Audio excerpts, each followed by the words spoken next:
Thomas Edison's life story is one worth reading about.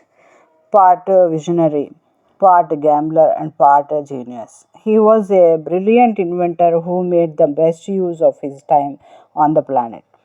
Though he had only 6 months of formal schooling, he had read such classics as the Decline and Fall of the Roman Empire by the time he was 8 and invented the phonograph, which captured sound on records by the time he was 30. A master of positive thinking, when someone asked him why during his last years, when he was almost totally deaf, he did not invent a hearing aid. He replied, "How much have you heard in the last 24 hours that you couldn't do without?"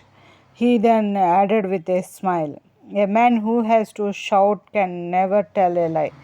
But what I remember the most about this special man was his rare ability to thrive on only 4 hours of sleep. Sleep is like a drug, he explained. Take too much at a time and it makes you dopey. You lose time, vitality, and opportunities. Most of us sleep far more than we need to. We say to ourselves that we must have at least 8 good hours of time under the covers in order to function at our best. We cannot imagine getting by on less sleep and shudder at the very thought.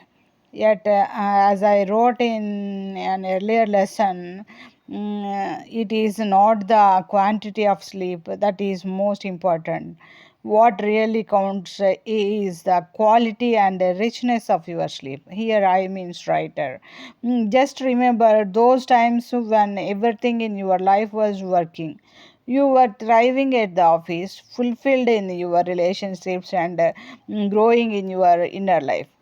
You were overflowing with energy and passionate about every minute of your days. If you are like most people, you will also recall that during these times you could get by on less sleep. As a matter of fact, there was so much to be excited about that you did not want to waste time by oversleeping. Now reflect on those times of your life when things were not going so well. Your job was exhausting, the people in your life were driving you crazy, and you had no time for yourself. During these times, you probably slept longer than usual. Perhaps you slept until 2 o'clock in the afternoon on Saturday or Sunday. We often use sleep as an escape from reality during difficult times. But how did you feel when you finally woke up groggy, uninspired, and tired? So, it is not the number of hours of sleep that is key, but rather the amount of granula your body receives. Strive for less time in bed, but a richer, deeper sleep.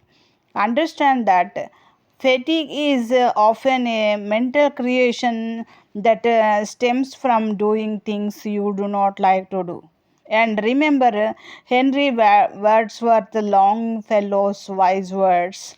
The heights by great men reached and kept were not attained by sudden flight, but they, while their companions slept, were toiling upward in the night. This is from Who Will Cry When You Die, Robin Sharma's.